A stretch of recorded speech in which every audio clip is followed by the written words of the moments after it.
Hello, good evening and welcome to Prime Business. I am Pius Kojubaka. Government has revealed that it is working to establish 3 textiles and garment factories in the country this year, and the move is part of plans to help deal with the challenges facing the manufacturing sector. The revelation is coming at a time that the U.S. government has announced a 1-year extension of the African Growth and Opportunity Act known as AGWA for Ghana, and this will allow duty-free and quota-free exports to that country.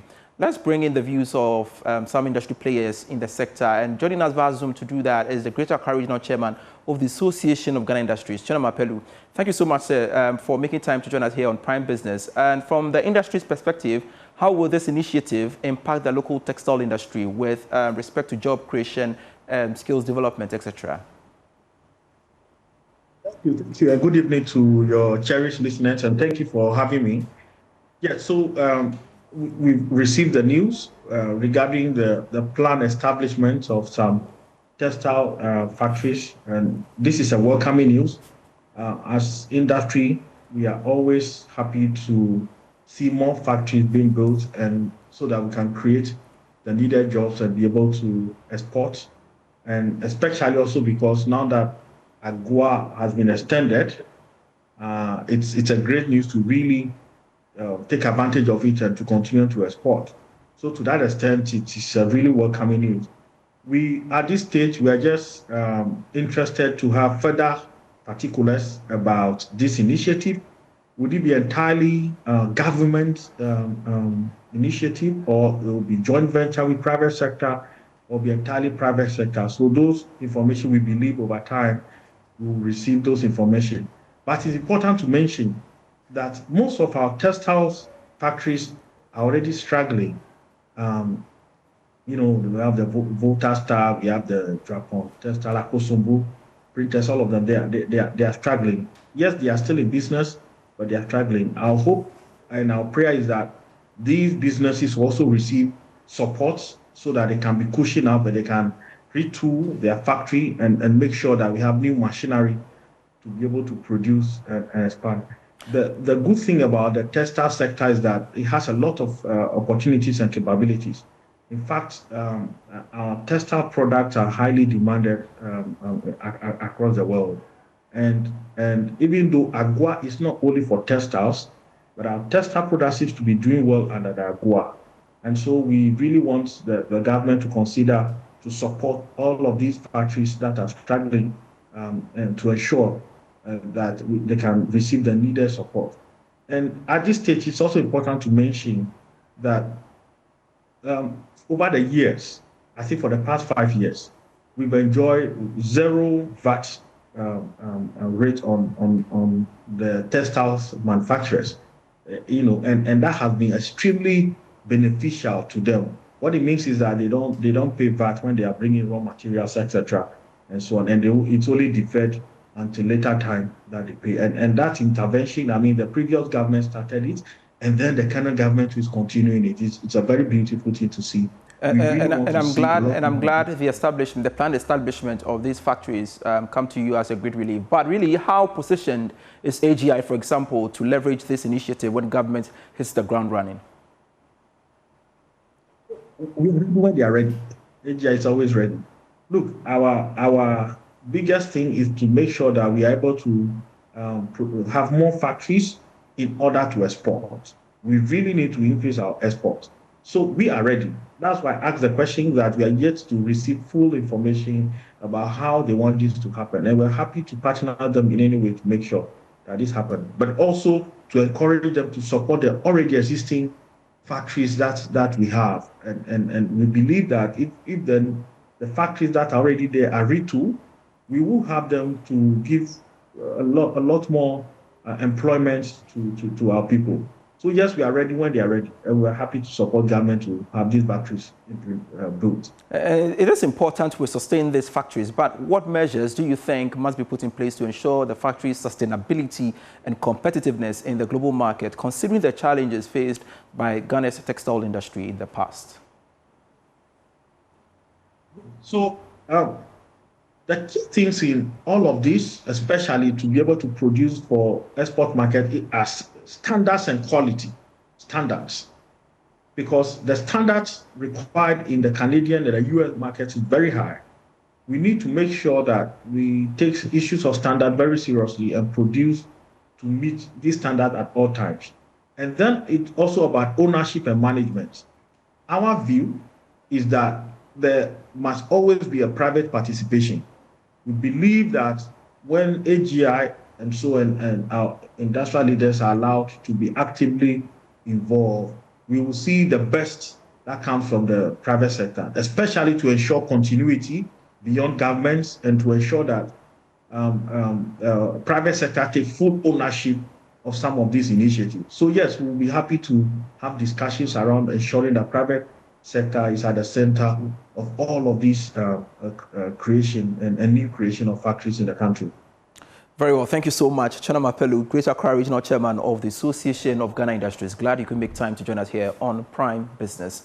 Now, tax consultant Francis Timoboy has described as worrying the refusal of some businesses to reduce prices despite recent value-added tax reforms and the establishment of a compliance task force. Speaking to Joy Business, he urged government to intensify government and public education to ensure the tax relief translates into lower prices for consumers.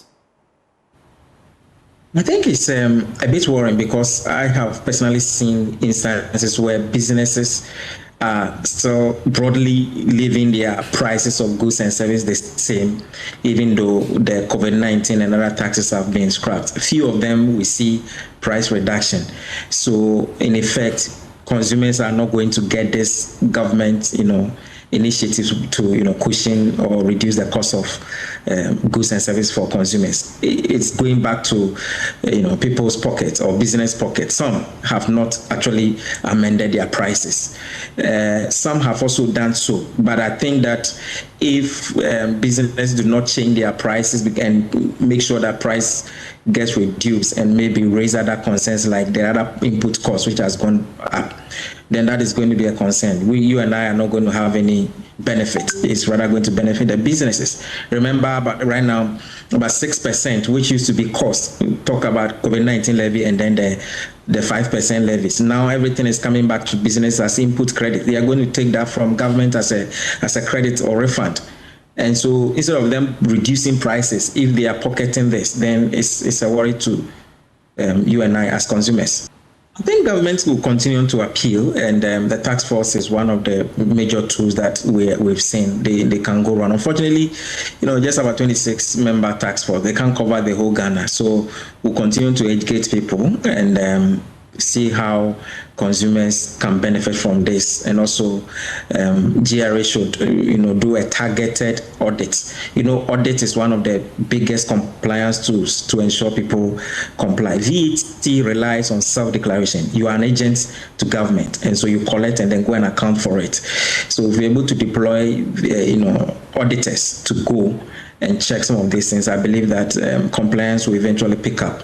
Otherwise, a few people are going to benefit, especially businesses, and you and I will just be like that. Ghana's growing dependence on imported food is coming under renewed scrutiny as prices of staples like rice and maize continue to rise, despite improved national inflation figures. In an interview with Joy Business, the Chief Executive Officer of the Chamber of Agribusiness Ghana, Anthony Morrison, warns that unchecked imports, weak storage systems, and high logistics costs are hurting the local farmers, worsening post-harvest losses, and placing fresh pressure on the city. If you look at, for instance, the horticulture sector, we are still recording some very high amount of post-harvest losses.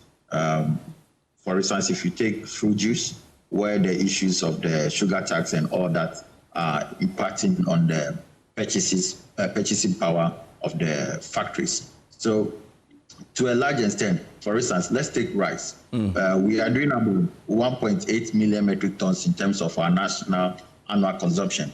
But our importation has gone up. Last year, quite clearly, we've done about 1.5 million metric tons, as against our annual production capacity of 900,000. Now, this 900,000 has accumulated between 2024 to 2025. What we are looking at is cheaper rice coming into the country, some through the landed borders. But at the end of the day, we need, as a country, to have a paradigm shift. How do we import rice into the country? We need to begin to put measures in place. can we come up with a quota system that gives us, that requires the importer to actually bid for the quantity we want to import?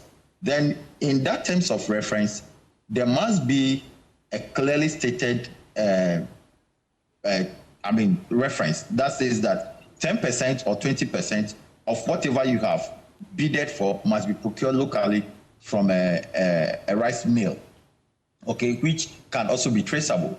So to a large extent, I think that we as a country have to come up with our own strategy, how we can advance production, reduce the increasing importation rate, because that is also having impact on the forex, so that at the end of the day, we are building the rural economy, strengthening the general economy in a manner that advance our economy. President of the Chartered Institute of Logistics and Transport Ghana, Alhaji Mohammed Saka Dumba, is urging government to explore alternative modes of transport as a way of addressing the growing transportation challenges in the country.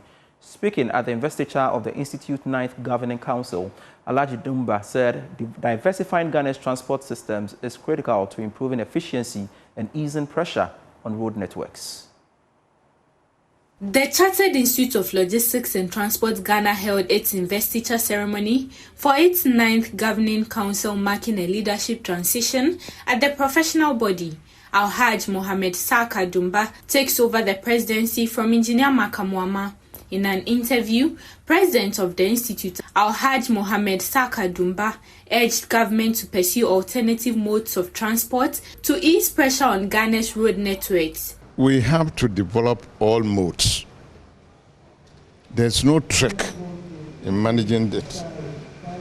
For example, why can't we have commuter boats or ferry from from Pram to Apam? You have boats every morning.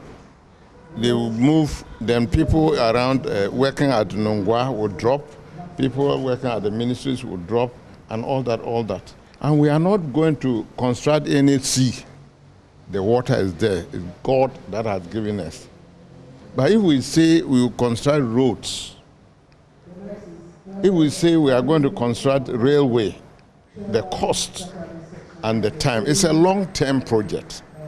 But for now, let's develop our water transport, and it will solve a lot of problems. Immediate past president of CILT Ghana, Engineer Makamuama, added that the institute has played a key role in promoting professionalism, improving standards, and supporting capacity building within the transport and logistics sector over the period.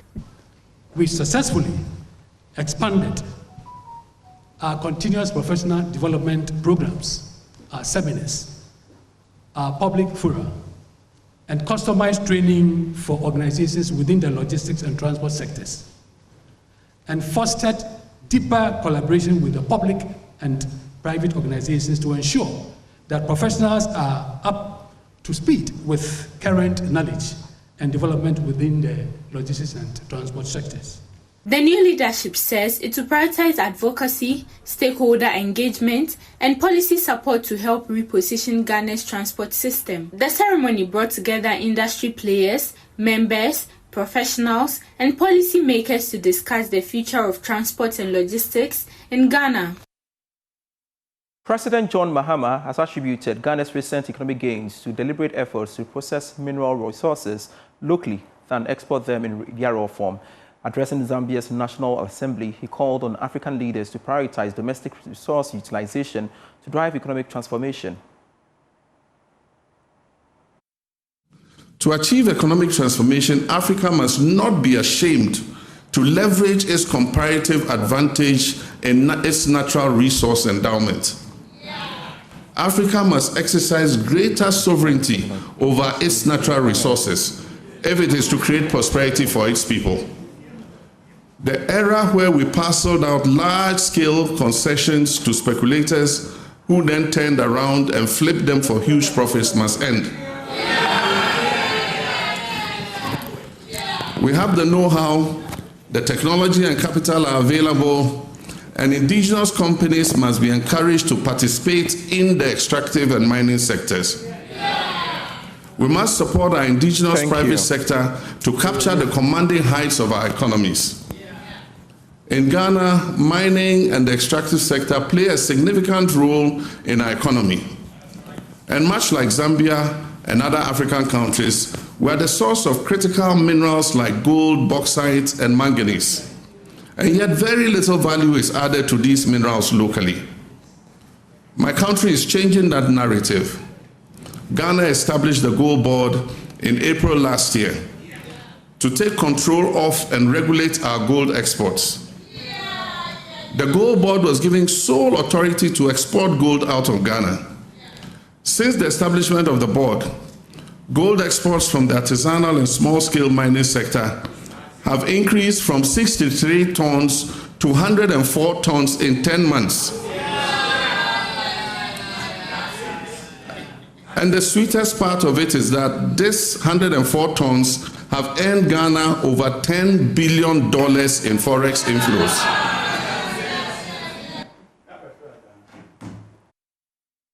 Let's now take today's commodities update.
We continue with the rest of our stories, and the Ghana Chamber of Construction Industry has appealed to government to urgently pay debts owed its members from the Ghana Road Fund as payment delays continue to affect project delivery.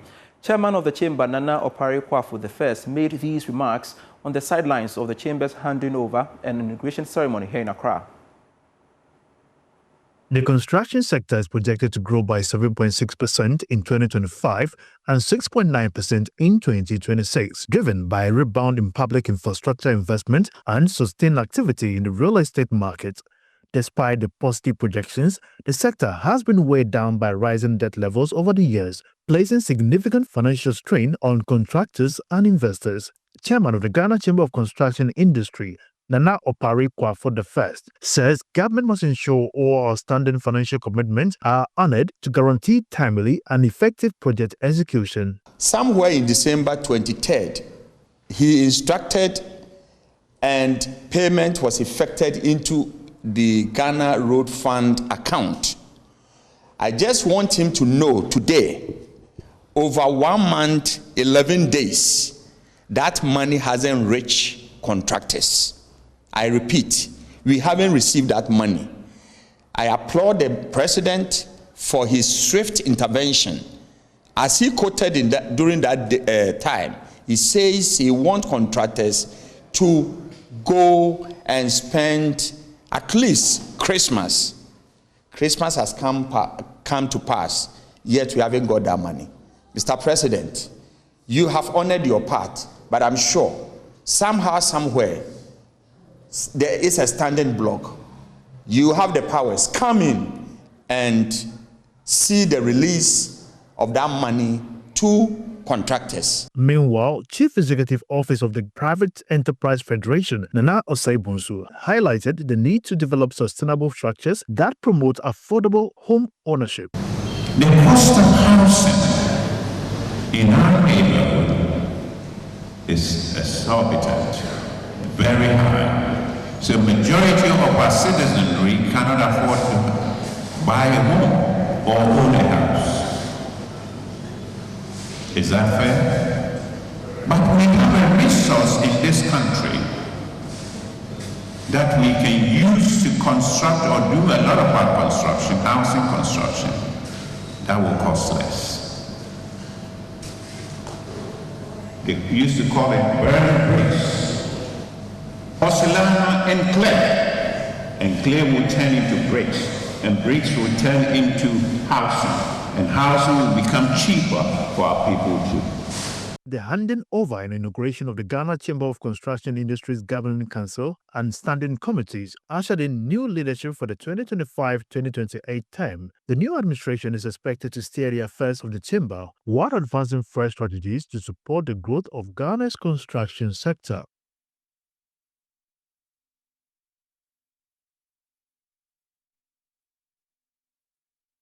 Thanks so much for your company. I am Pius Kojo-Baka. For more stories, feel free to log on to myjoyonline.com/business.